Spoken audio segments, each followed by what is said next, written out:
Nageen hadarso kabajamtoota daawwattoota OMN oduu ijoo isinitti himaam. Godina Qeellam Wallaggaa fi Wallagga Lixaa iddoowwan bulchiinsa Bilisiginnaa jalaa bilisa bahanitti caasaa bulchiinsa hawaasaa hundeeffame.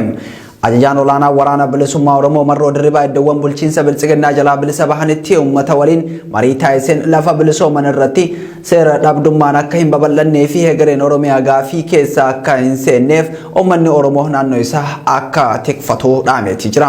Hawaasni gochoota gabrummaatti hidda jabeessan irraa of qusatee naamusa olaanaan masakamuun qabsoo isaa fiixaan baasuu akka qabuufis hubachiiseeti jira. Godina Horroo Guduruu Wallaggaa aanaa Jaardagaa jaartee gandoota akka Haroo Laguu Somboo Waatoo Saddeeqaa jedhaman keessatti haleellaa suukaneessaan uummata nagaa irratti finxaaliyyii Amaaraa hidhatanii raawwatamaa jiruun namootni nagaa baay'een dhumaniiti jiru. Haleellaa suukaneessaa hanga yoonaa gareen kun fudhatee namoonni 15 kan dhuman yoo ta'u qabeenyi isaanis barbadaa'eeti jira. Haleellaa wiixata waaree booda sa'aatii 11 raawwatameen maatii tokkorraa qofaa namoonni 3 bifa suukaneessaan ajjeefamaniiti jiru.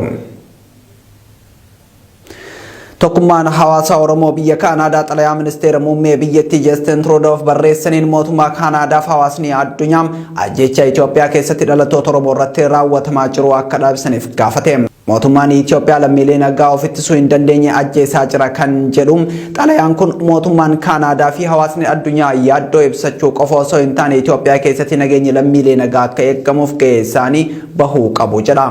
Yakkoota uummata Oromoo irratti raawwatamaa jiraniif mootummaan aangoo harkaa qabu akka itti gaafatamu gaagamni lammiilee biyyattii mudataa jiru xumura argateem rakkooleen jiran marii hunda hirmaachiseen akka fala argatuuf qaamni dhimmi ilaalu martii gahee isaa bahuu qabas jedha.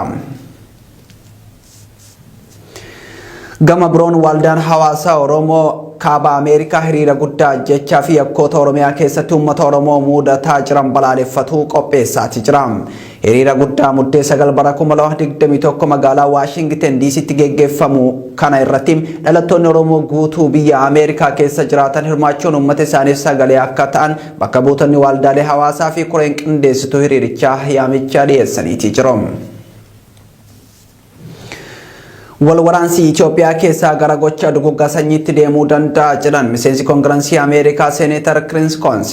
Seneetarichi gaafii fi deebii raadiyoo BBC Focus on Africa waliin taasisaniin waraana sadaasa bara 2020 eegalee jalqabarraa kaasanii hordofaa turuu kan himan Seneetar Chris waraanni Itoophiyaa keessaa fiixee duguggaa sanyiirraa jiraachuun daran yaaddessaadha jedhaniiti jiru.